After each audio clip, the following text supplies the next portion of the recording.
Mitos y leyendas de nuestra América. ¿Me acompañan? Soy Jenny de Bernardo.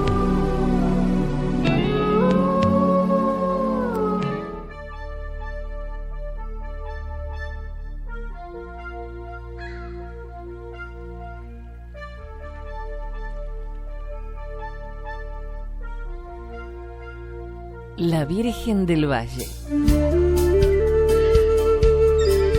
La imagen de la Virgen del Valle es venerada en todas las provincias andinas.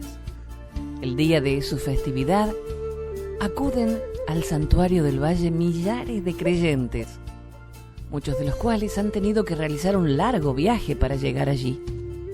La tradición ha conservado el recuerdo de sus numerosos milagros, entre los cuales figura el muy conocido de la cadena. La santa imagen fue sacada de la gruta de Choja, Catamarca, por el español Manuel Salazar en el año 1618. Nadie sabe quién la llevó hasta ese punto y la escondió en la gruta de piedra rodeada de peñascos, donde fue hallada por los indios a principios del siglo XVII. Estos la festejaban escondidas con danzas y fogones, creyendo que Dios mismo la había colocado allí. Un indio, sirviente de Salazar, reveló a su amo el secreto de la Virgen. Y Salazar, atento a las informaciones recibidas, encontró la imagen y la sacó de su nicho de piedra, a pesar de la oposición de los indios. El español la llevó primero a Collagasta y luego a su residencia del Valle Viejo. Pero durante la noche desapareció la imagen y fue encontrada al día siguiente en el interior de la gruta. Salazar la llevó nuevamente a su casa, de donde desapareció por segunda vez. Los vecinos interpretaron estas ausencias de la santa como una manifestación de su divina voluntad. La Virgen abandonaba la vivienda particular porque no quería ser patrona de pocos, sino de muchos y de todos. Entonces, convencidos de este deseo, los vecinos edificaron una capilla y allí colocaron la imagen milagrosa.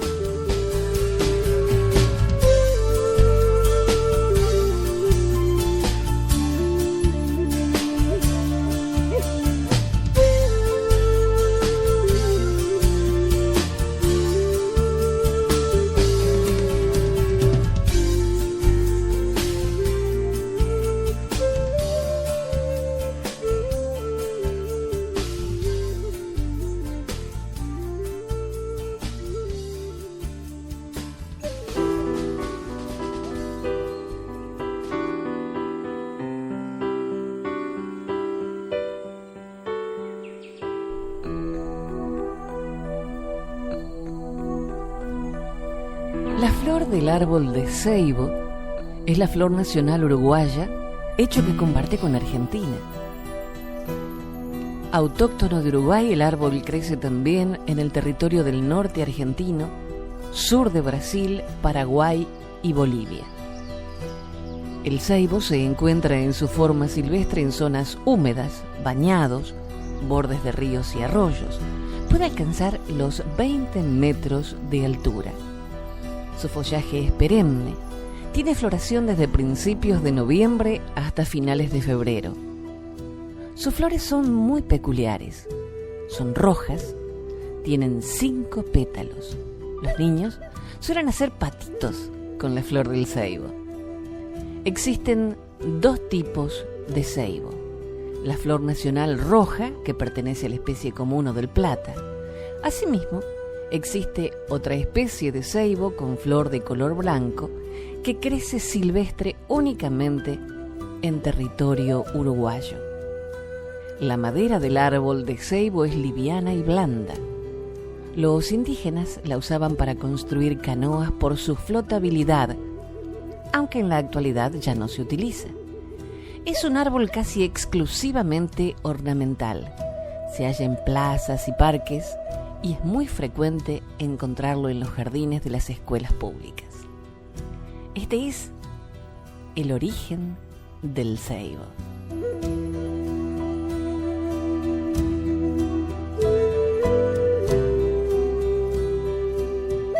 Cuenta la leyenda de los indios guaraníes que el origen del árbol se remonta a la historia de la hija del cacique llamada Anaí. Vivían en las márgenes del río Paraná. Anaí tenía la voz más bella que la de cualquier pájaro, pero no era bonita, por lo cual no tenía hijos.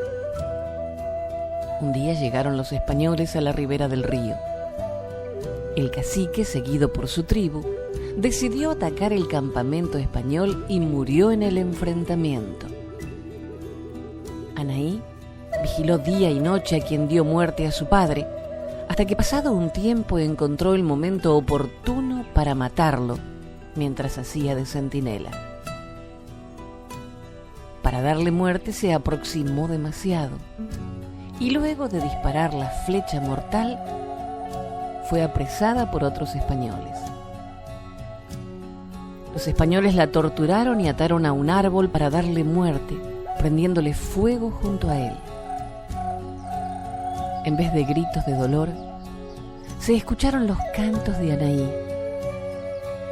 y vieron cómo el fuego no la quemaba y cómo se elevaba hacia el cielo. Los soldados españoles corrieron espantados hacia el campamento. Los indios de su tribu, seguidos por su chamán, se acercaron al árbol donde amarraron a Anaí y se encontraron con un árbol nuevo, nunca antes visto, con flores rojas, con formas de llama. Así nace la leyenda del árbol de ceibo y así nace el árbol de ceibo. Esta leyenda fue extraída de todouruguay.net.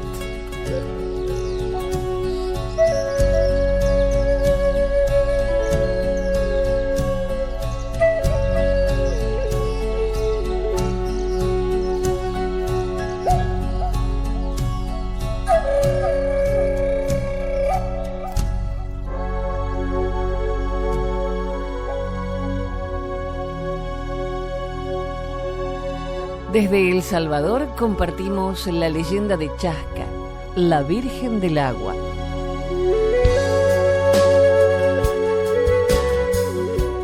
Hace mucho tiempo, en la Barra de Santiago, en el departamento de Ahuachapán, vivía un jefe indígena que era muy rico y a la vez muy cruel. Este hombre era llamado Pachacutec, el cual tenía una hija que se había comprometido con el príncipe Sutuil, que pertenecía a una tribu local. Se dice que ella era una joven muy linda y se llamaba Chasca. Un día, Chasca conoció a un joven pescador en la isla de Zanate, un apuesto mancebo al cual llamaban Acayetl. La joven Chasca se enamoró de él, pero su padre, Pachacutec, se opuso al amor de ambos. Sin embargo, todos los días cuando el sol abría los ojos tras la montaña, ella se escapaba de la choza situada en un bosque de guarumos y se iba a la playa donde se encontraba su amado Acayetl, el cual le cantaba dulces canciones desde la balsa.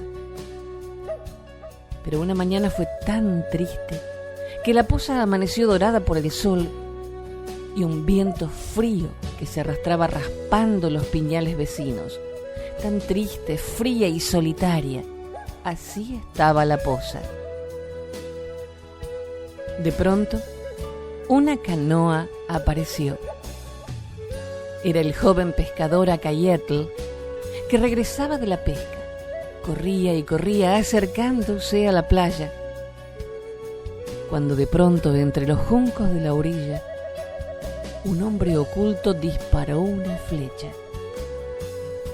Este había sido enviado por Pachacutec, el padre de la joven Chasca. Acayetl cayó muerto, y cuando el mar se estaba poniendo rojo, una mujer gritó en la playa: era Chasca. Ella había visto el crimen de su amado y corrió locamente en su dolor donde Acayetl. Cuentan que fue tanto su dolor que tomó la decisión de acompañar a su amado.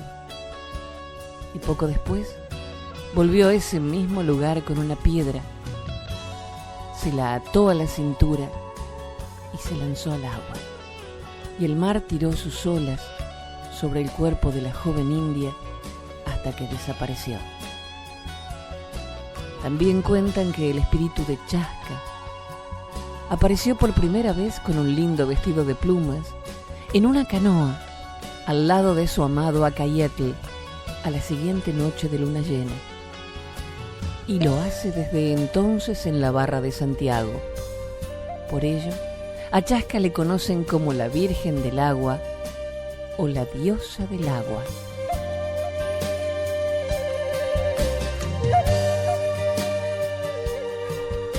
Esta historia fue extraída de leyendasdeelsalvador.com.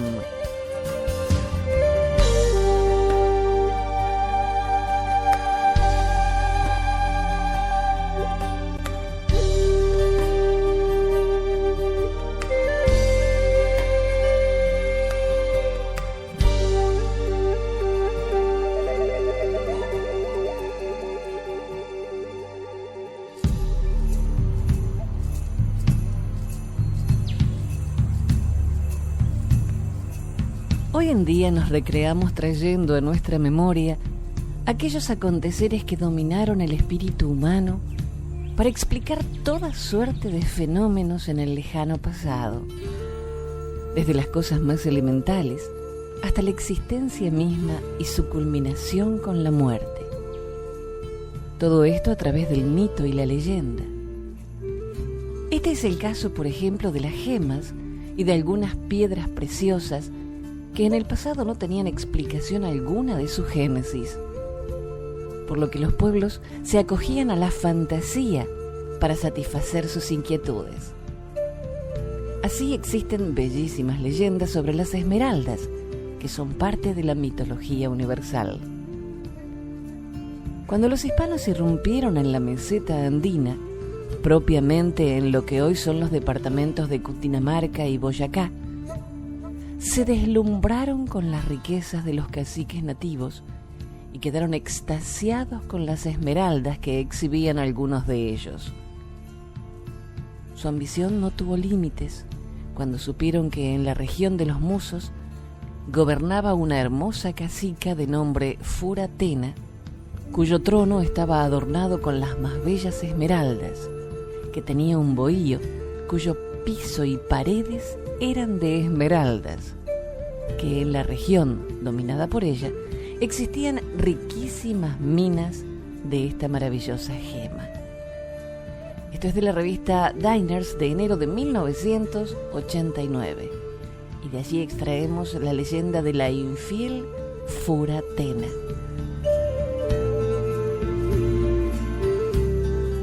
Cuenta el mito que la tierra estaba cubierta de flores y frutos de toda especie, pero que estaba vacía y triste, puesto que no existían los seres humanos.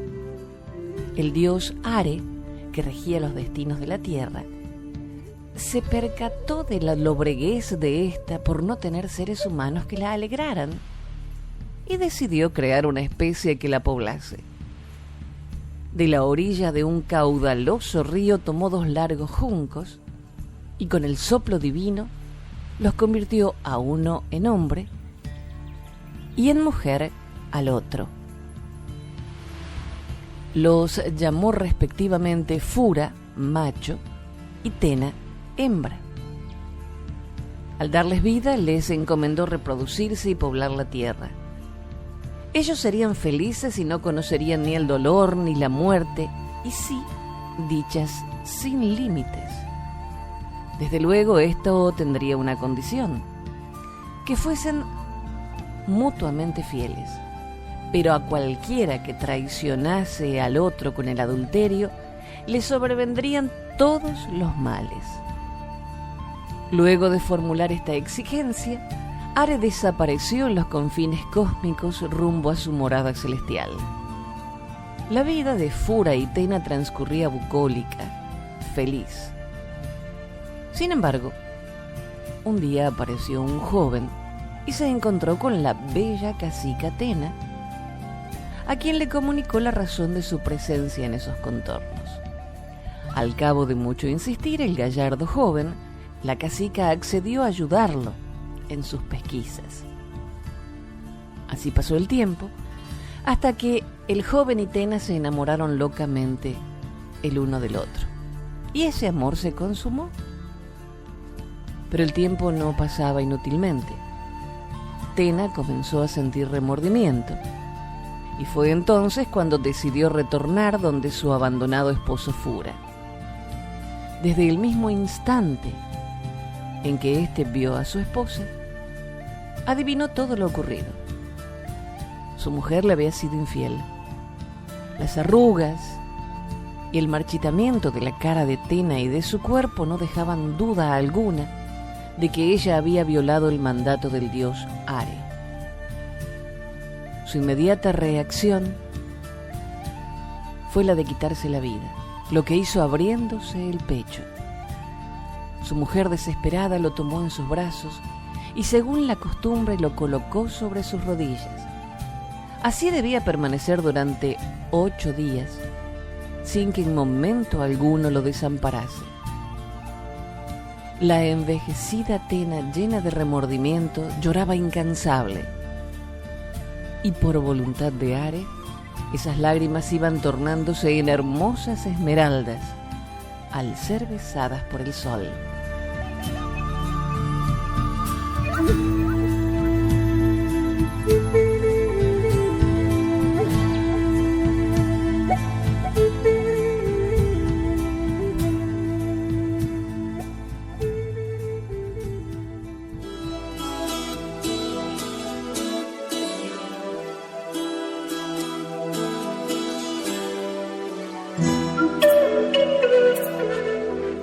Vamos a compartir ahora una leyenda inuit, el lobo Astur.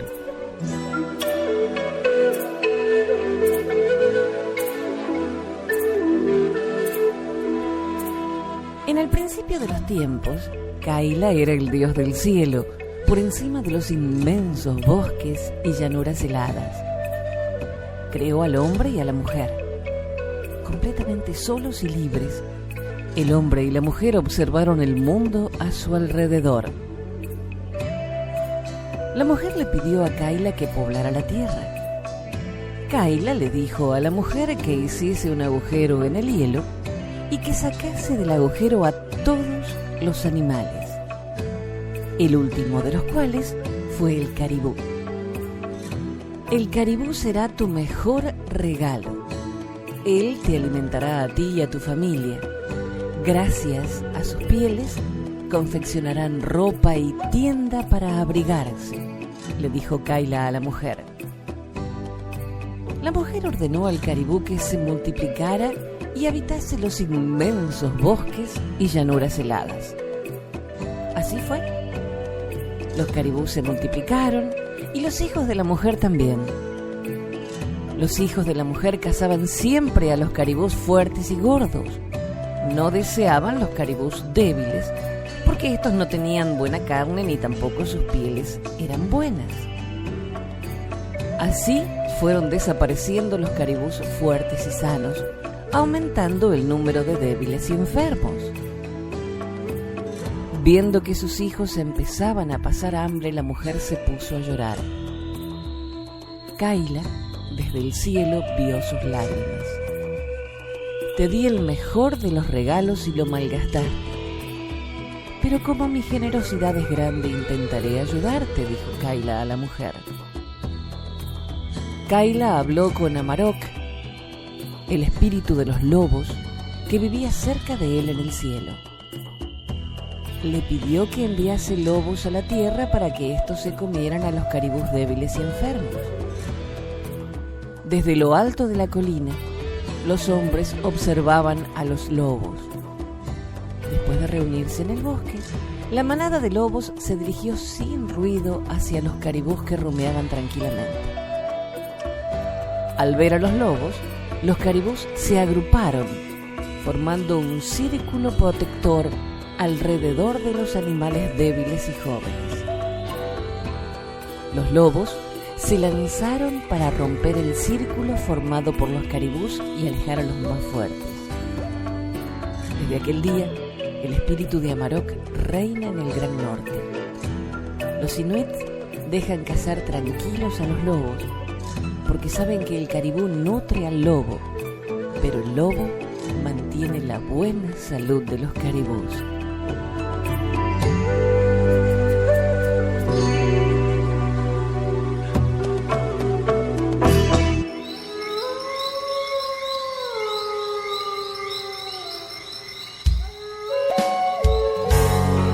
Los lobos son un símbolo misterioso y aterrador en toda la cultura nativa americana, que simboliza la fiereza, la habilidad, el valor en la caza y la muerte. En las leyendas, el lobo a menudo es visto como un dios o una entidad espiritual, trabajando tanto como un protector y un antagonista de la raza humana. Ya sea para bien o para mal, la mitología y el folclore que rodean al lobo habla del respeto y pavor que los nativos americanos tienen a esta poderosa criatura.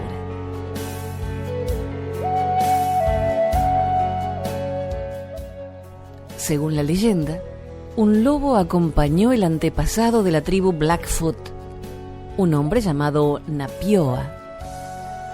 En otra historia, algunos lobos salvaron a un hombre de una trampa tendida por sus 2 esposas malvadas.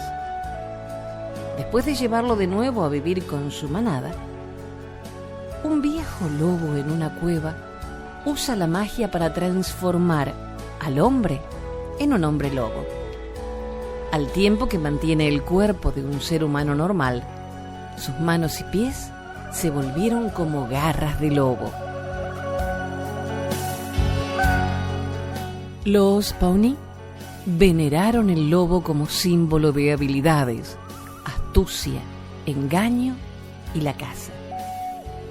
Sin embargo, a pesar de ser una figura respetada, el lobo también es culpable de gran parte de la dificultad en el mundo. En una leyenda Pawnee, el lobo es culpado por la introducción de la muerte en la humanidad. Enviado a la tierra por Coyote para causar daño, Lobo abrió un saco sagrado que le robó, que contenía la muerte, y sin darse cuenta, la desató en el mundo. Al igual que la tribu Pawnee, la población Shoshone creía que el lobo era la causa inicial o el instigador de la muerte en la tierra. De acuerdo a su mitología, el lobo y el coyote se enzarzaron en una pelea acerca del renacimiento de los seres humanos, con el coyote alegando que si los muertos fueran revividos, se provocaría un exceso de población de humanos.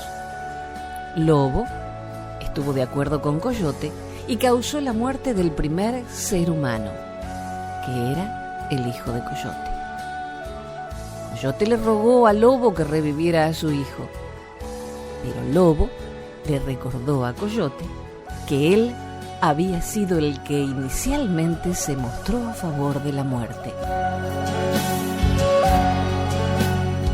Los Quileutes son una tribu de nativos americanos del estado de Washington que cree que su gente desciende de los lobos. Coati era un dios o espíritu con una capacidad mágica de transformar a los animales y a las personas. Según la historia, Coati se acercó a 2 lobos y los convirtió en los primeros indios Quileute.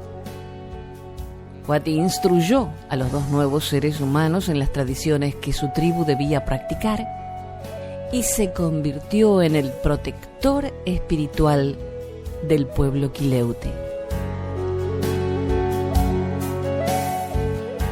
El lobo es un símbolo de protección para el pueblo inuit, que creían que el lobo era una criatura benévola que defendió a los seres humanos contra los malos espíritus.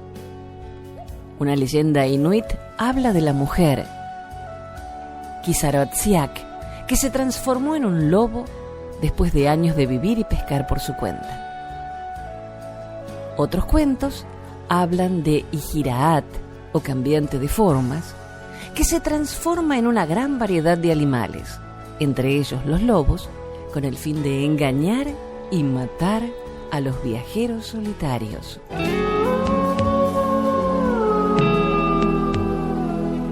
Hasta el próximo relato. Soy Jenny de Bernardo.